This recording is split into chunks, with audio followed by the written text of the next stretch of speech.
You got to get up right now. Turn the system upside down. You're supposed to be fed up by now. Turn the system upside down. Get up. Hello, this is Speak Out Socialists, a podcast produced by Speak Out Now. We are a revolutionary socialist group. Our website is speakoutsocialists.org. You can find us on Facebook at Speak Out Now or on Instagram and Twitter at RevSocialists. These are the reports from August 27th to September 2nd.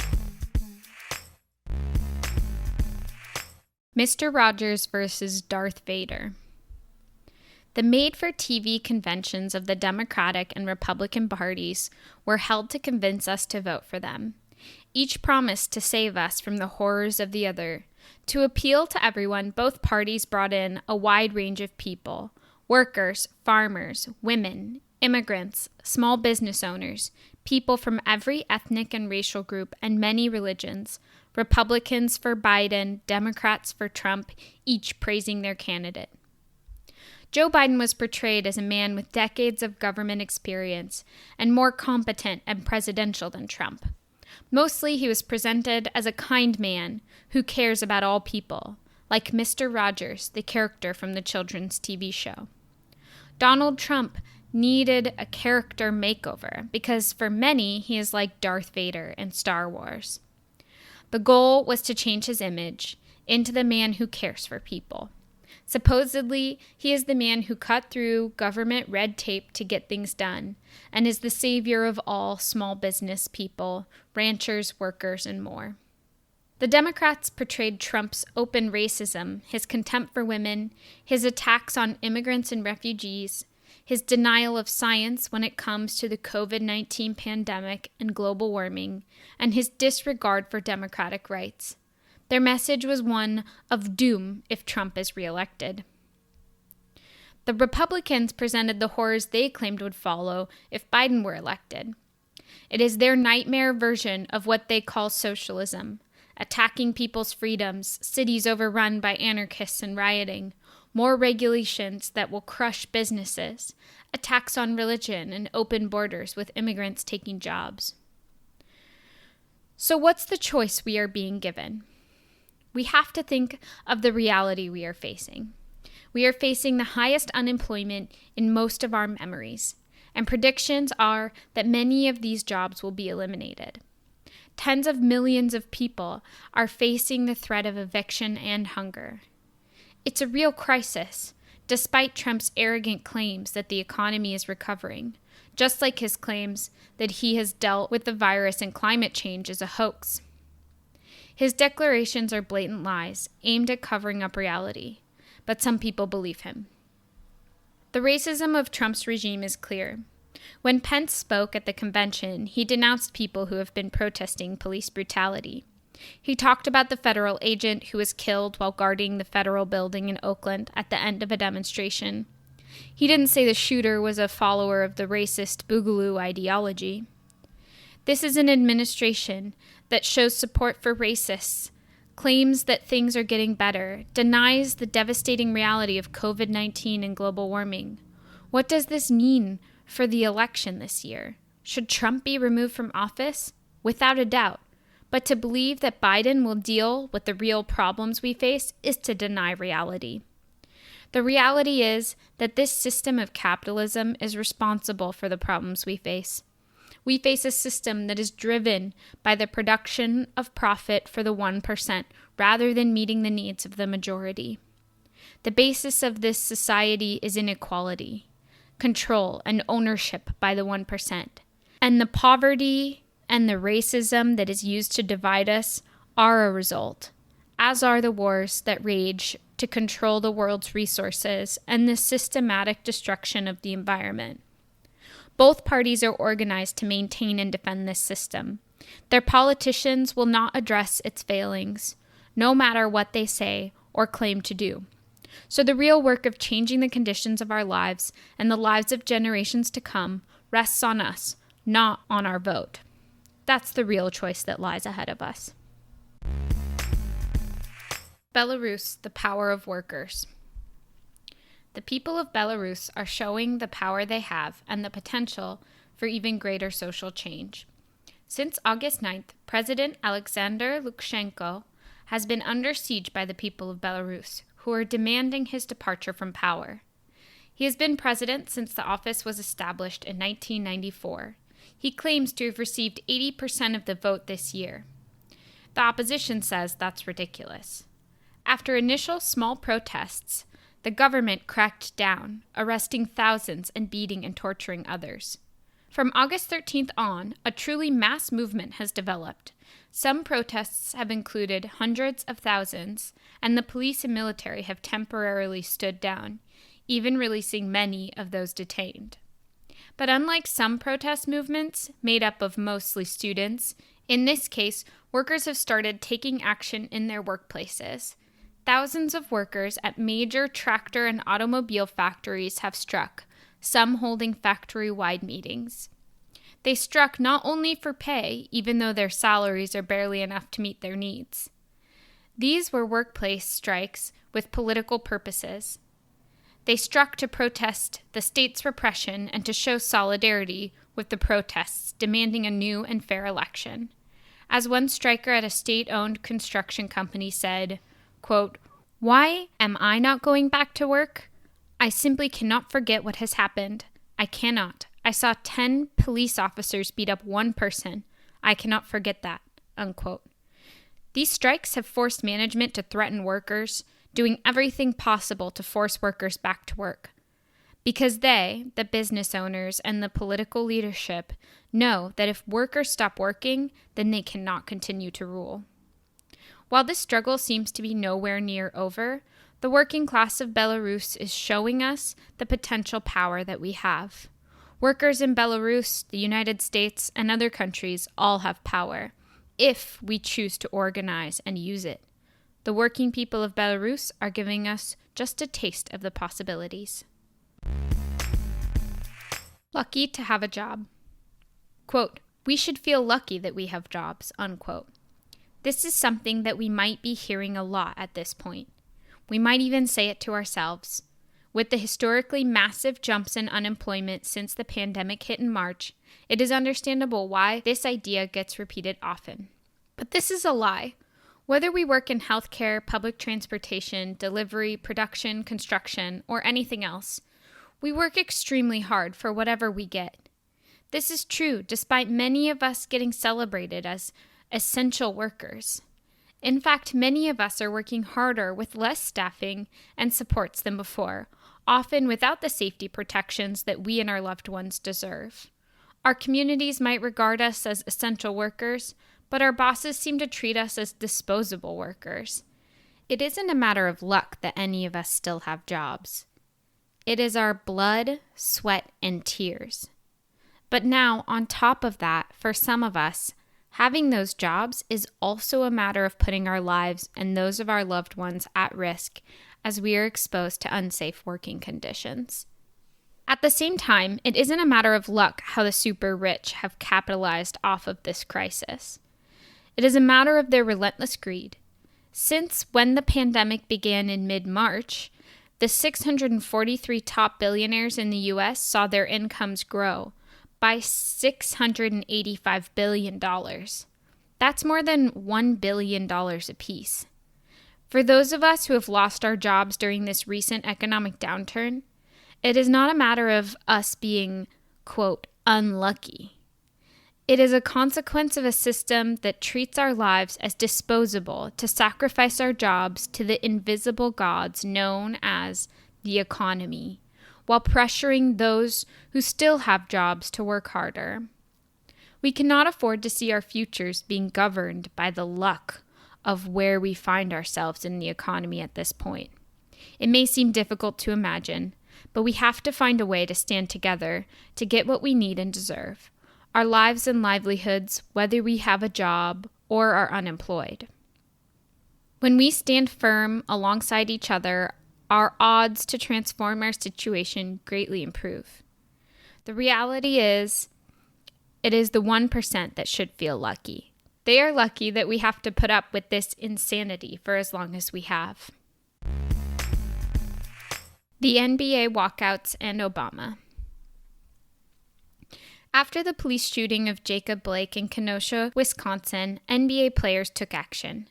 The Milwaukee Bucks didn't come out for a tip-off, and a wave of solidarity spread throughout the sports world. Athletes in the WNBA, baseball, football, and hockey leagues all demonstrated their outrage at the racism of this country.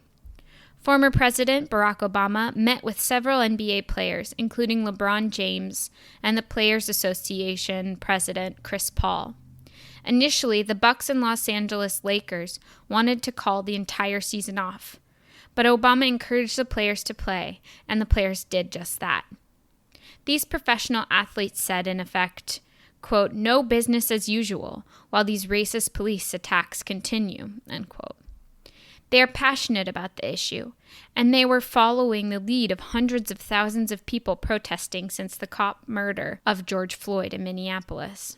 Jaylen Brown, a forward with the Celtics, spelled it out, quote, "I think promises are made year after year. We've heard a lot of these terms and words before. We heard them in 2014, reform. We're still hearing them now. A lot of them are just reshaping the same ideas and nothing is actually taking place. Long-term goals are one thing, but I think there's stuff in our wheelhouse as athletes with our resources and the people that we're connected to that short-term effect is possible as well. Everybody keeps saying, change is going to take this, change is going to take that. That's the incrementalism idea that keeps stringing you along to make you feel like something's going to happen. Something's going to happen. People were dying in 2014, and it's 2020, and people are still dying the same way. They keep saying reform, reform, reform, and ain't nothing being reformed. I'm not as confident as I would like to be," unquote. The players were right to walk out. Professional athletes have a huge voice and a massive platform. Why not call for justice and encourage others to do so? And maybe that was what Obama was attempting to control, the spread of a social movement that has power to change the foundations of our society. Get your knee off our necks. March on Washington. On the 57th anniversary of the March on Washington, when Martin Luther King gave his "I Have a Dream" speech, tens of thousands gathered at the Lincoln Memorial to protest the ongoing police shootings and racism of this country. Nearly 50,000 people came to Washington, D.C. from all over the country, despite restrictions due to COVID-19. A group walked from Wisconsin to D.C., getting arrested and shot at along the way. Others came from as far away as New Zealand. The march was called by Al Sharpton, a Baptist preacher and civil rights leader, in June at a George Floyd protest. The thousands who participated are part of the movement that has been ongoing since May, in some cities nearing 100 straight days of demonstrations. The shooting of Jacob Blake in Kenosha sparked new protests as well as strikes by major sports teams. These are further signs that this movement is spreading and deepening. Sharpton and other speakers called for legislation, declaring that demonstration without legislation will not lead to change. But what has happened this summer shows that this is not true. It has been the demonstrations that have put racism and police violence at the forefront. When cops are quickly charged with murder and police chiefs resign because of actions they got away with in the past, we know that the movement is having an impact. Anything we have won is because of the thousands of people who have been tear-gassed, chanted in the heat, and threw masks, and refused to go home, and hope that everyone else would do something about it. Without the Black Lives Matter movement, countless flags and statues commemorating slavery and racism would still be standing. Yolanda King, Martin Luther King's 12-year-old granddaughter, is right.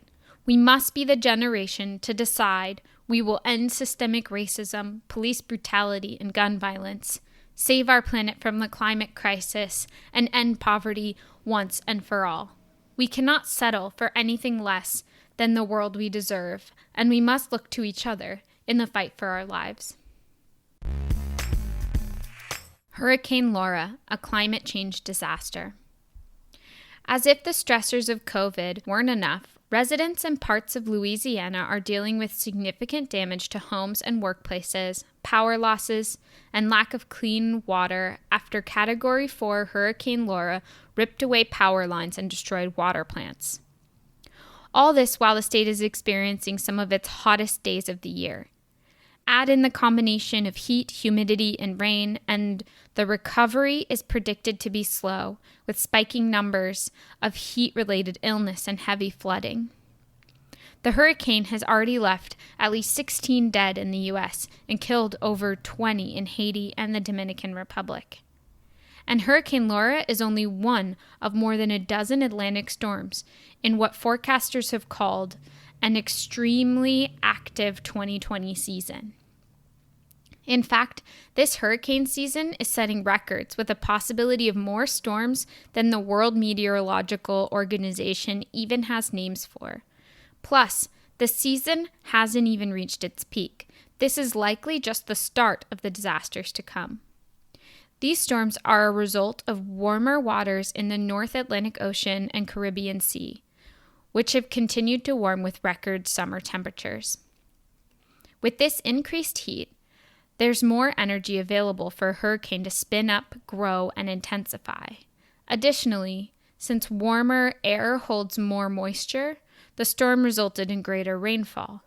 With ocean and planet warming on an upward trend, we can only expect an increased number of intense hurricanes with greater flooding. Another clear and disastrous effect of climate change. In addition to warmer waters, trapped greenhouse gases provide more energy for hurricanes to use, making them stronger. A warmer climate means storms that intensify more rapidly. Melting of Antarctic ice not only raises sea levels, it also makes hurricane storm surges higher. Climate change is leading not only to record droughts, flooding, fires, and heat waves, but also to stronger, deadlier hurricanes. We can't keep allowing these natural disasters to happen without recognizing the underlying cause. If we don't do something about climate change, more and worse disasters will come. Assumed innocence and guilt, a matter of race. In 2014, in Cleveland, Ohio, 12-year-old Tamir Rice was shot and killed by police for holding a toy gun, within moments of cops arriving on the scene. Most recently, 29-year-old Jacob Blake was shot 7 times in the back by cops in Kenosha, Wisconsin, for allegedly having a knife. Contrast these instances to that of Kyle Rittenhouse, a 17-year-old who came to Kenosha armed with a semi-automatic rifle. He was seen shooting protesters, killing 2, and injuring another in the protests against the police shooting of Jacob Blake. In a video, Rittenhouse walks right past law enforcement without question, brandishing a massive weapon despite the city imposing a curfew. In fact, one of the officers in Kenosha said in a loudspeaker to militia members, quote, "We appreciate you guys, we really do," unquote. The cops even fraternized and shared bottled water with Rittenhouse. Rittenhouse was ultimately arrested and has since become a hero for many on the far right, with hundreds of thousands of dollars raised for his legal defense. Kyle Rittenhouse was not unique. He was one of numerous armed right-wing pro-cop activists who came to Kenosha, at least partly in response to social media-like conspiracy theory website InfoWars. While many people don't want to see buildings burned down and windows smashed, the people of Kenosha were right to rebel against the brutal shooting of Jacob Blake. The far-right militias were called out to defend this society's distorted sense of law and order, one in which property is valued more than life, particularly Black people's lives. How is it that law enforcement finds 12-year-old Tamir Rice with a toy gun more threatening than the 17-year-old Kyle Rittenhouse with a semi-automatic rifle? Why did Rittenhouse receive dramatically different treatment by cops than Tamir Rice, George Floyd, or Jacob Blake? Could it be that Rittenhouse was white and the others were black?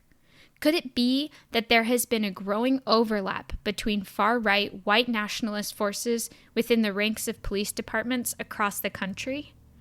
Racism has been part of policing in the U.S. from the very beginning, but documentation of far-right groups infiltrating police departments has been growing. And this reality has been underway for decades. It's not unique to the Trump administration. In addition, the way events unfolded in Kenosha are not isolated. Far-right extremists have become emboldened with their violence, particularly with regard to the protests in response to the murder of George Floyd.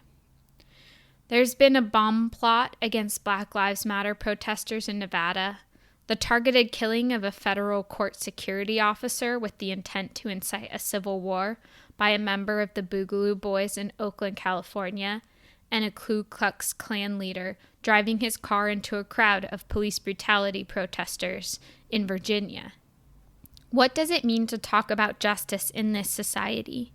What does it mean to talk about justice when a black 12-year-old's toy gun is perceived as more threatening than the semi-automatic weapon of a white 17-year-old? This system offers us no real justice.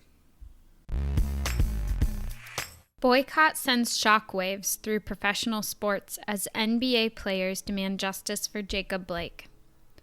The Milwaukee Bucks shocked the sports world on the afternoon of Wednesday, August 26th, after the players decided to boycott Game 5 of their first-round NBA playoff series against the Orlando Magic.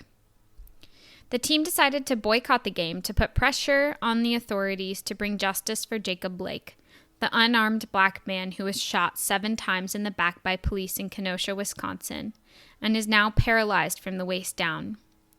In response to the boycott, the NBA immediately postponed the other 2 games scheduled later that day.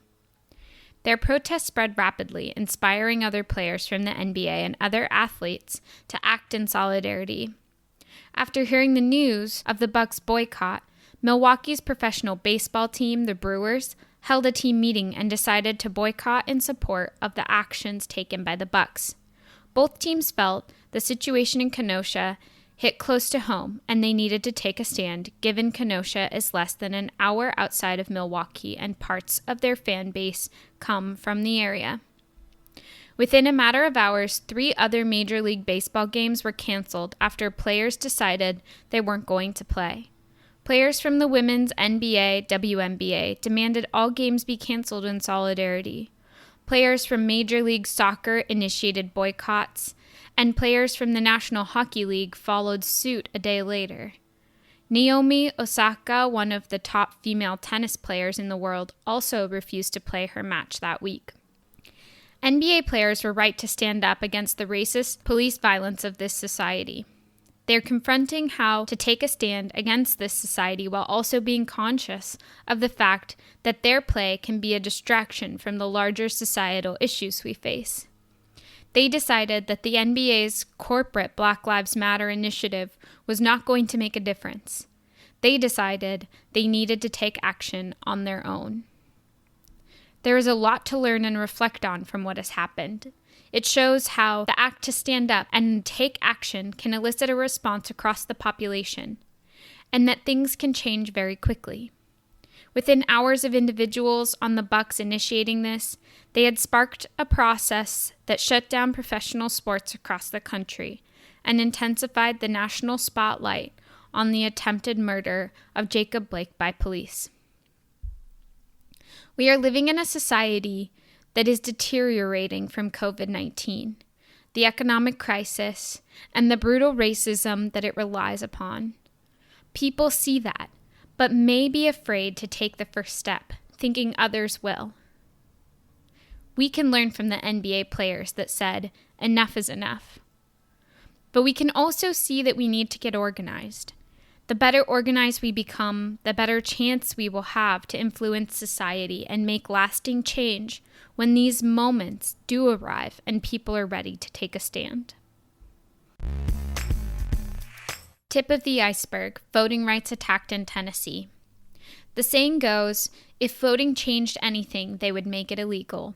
Well, a new law in Tennessee could strip protesters of their right to vote.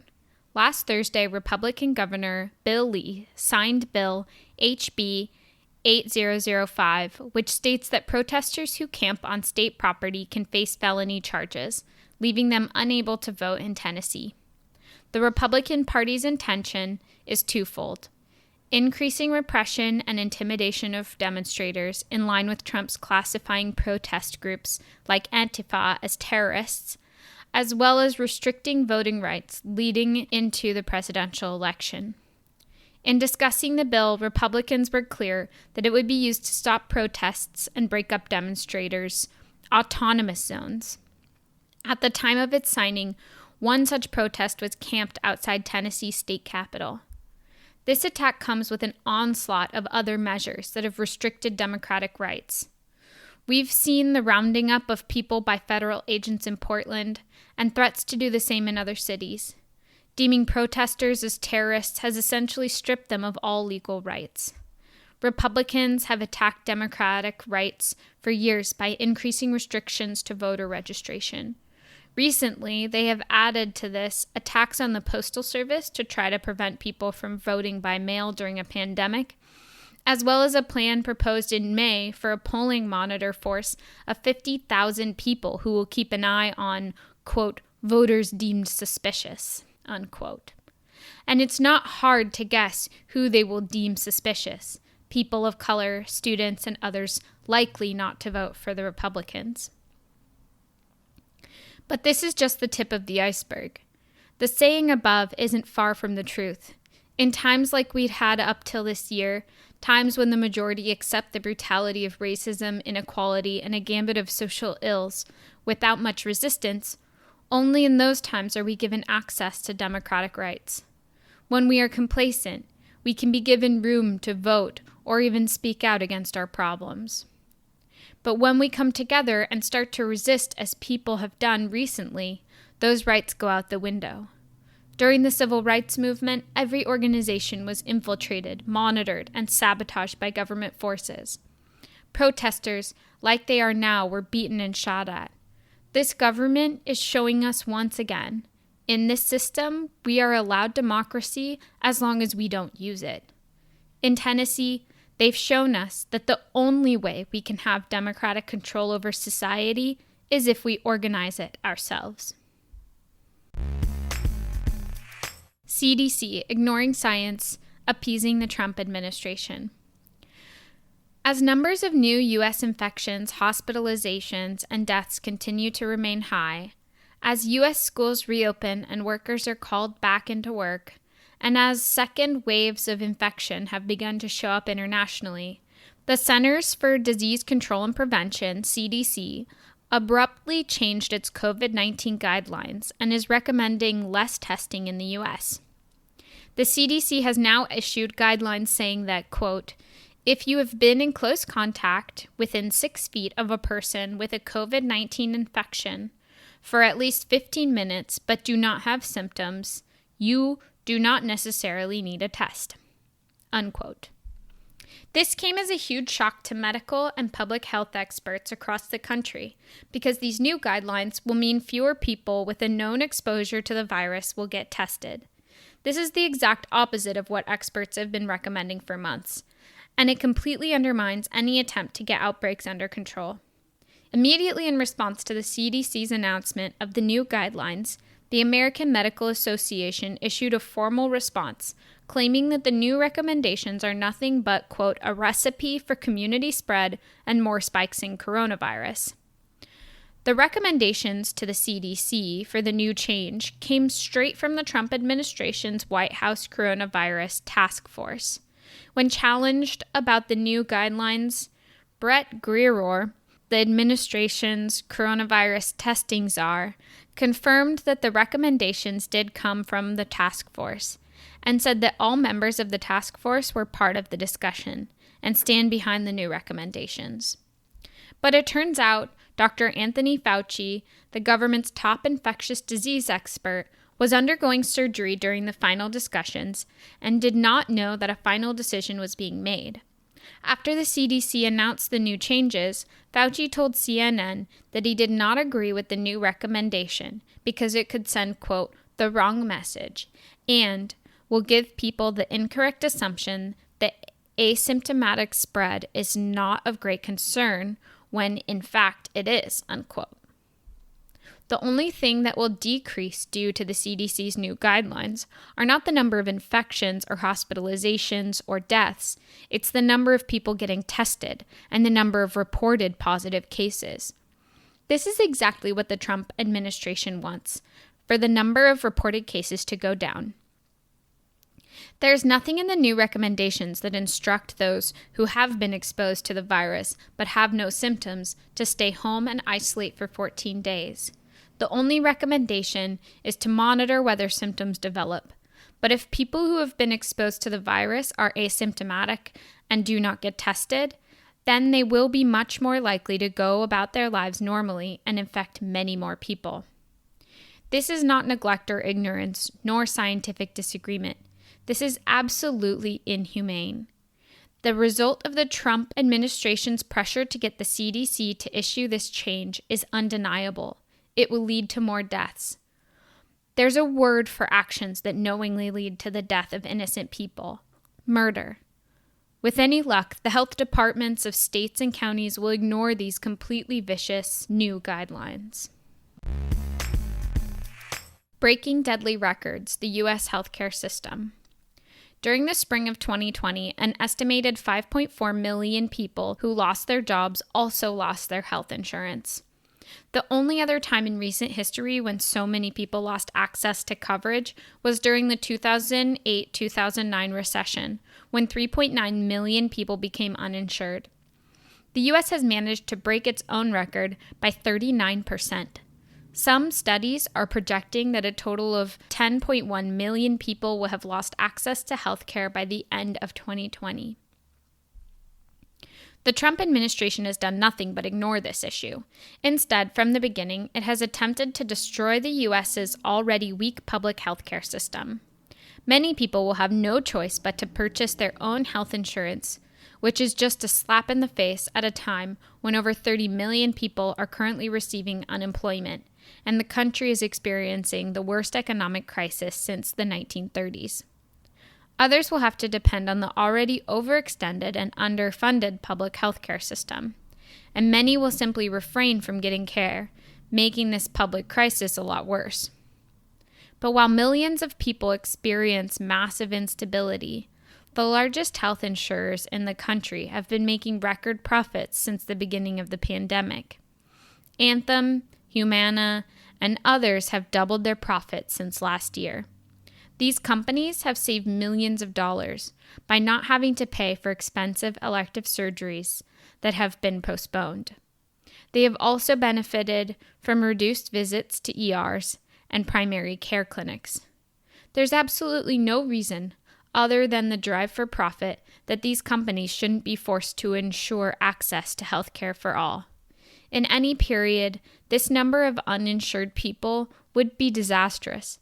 But at a time when the country is experiencing the impact of a pandemic that has already cost the lives of 185,000 people, the sheer criminality of this situation is glaring. Coronavirus cures, brought to you by the MyPillow guy. The latest coronavirus cure, the toxic compound oleandrin, found in the poisonous plant oleander. Quote, all parts of this plant are highly toxic and may be fatal, unquote, according to a North Carolina State University Extension website. So who's proclaiming this as a COVID treatment? Certainly not a scientist or health expert, but none other than the MyPillow guy, a staple of late-night infomercials. Founder and CEO of MyPillow Inc., Mike Lindell, recently proposed this substance to President Trump as a treatment option for those with coronavirus, prompting the president to recommend approval by the FDA. However, not only does Lindell sit on the board of the company that develops the substance, Phoenix Biotechnology Incorporated, He's also a big Trump backer. That a well-known poisonous plant is even being considered a treatment option by the president of a country with the highest number of COVID cases by far is illuminating, to say the very least. Claims that oleandrin can cure coronavirus are unfounded, and experts say ingestion of the toxic shrub could be deadly. But when an entertainment icon known for his crazy antics and monumentally disastrous business ventures is capable of becoming the leader of the wealthiest country on earth, what's to stop a famous salesman from raking in cash from a phony COVID cure? In the age of alternative facts and alternative science, it's no wonder treatments with no scientific backing can make it to the national stage. Do you have the wealth to advertise? Do you have the right political connections? Then you may just be the next snake oil salesman all of America is talking about. Convalescent Blood Plasma. FDA approves another treatment for COVID. This week, the FDA granted Emergency Use Authorization Act, EUA, for another treatment for patients with COVID-19. This treatment relies on blood transfusions from patients who have recovered from the virus, and thus would have antibodies present in their blood. Since a vaccine hasn't been developed yet, this is the only way for patients to get actual antibodies that fight the virus. Currently, the U.S. death toll for COVID-19 is over 184,000 people. With no vaccine available, as well as the easing of restrictions, this number will continue to rise in the coming months. This kind of emergency authorization is only used in cases of dire need, when no other viable treatment exists. It allows the commissioner of the FDA to temporarily approve of medical treatments or drugs that are either unapproved or are approved for a different use. This is the same authorization that allows the antiviral drug remdesivir to be prescribed as a treatment for patients in hospitals with severe cases of COVID-19.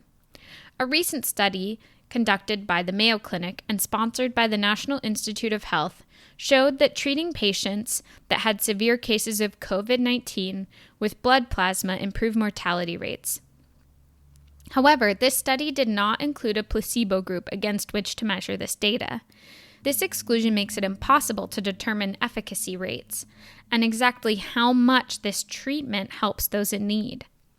As Stephen Neeson said, a clinical trialist at Cleveland Clinic, quote, "The lack of high-quality trials is making clinical decisions about how to treat patients with coronavirus infection is a national embarrassment.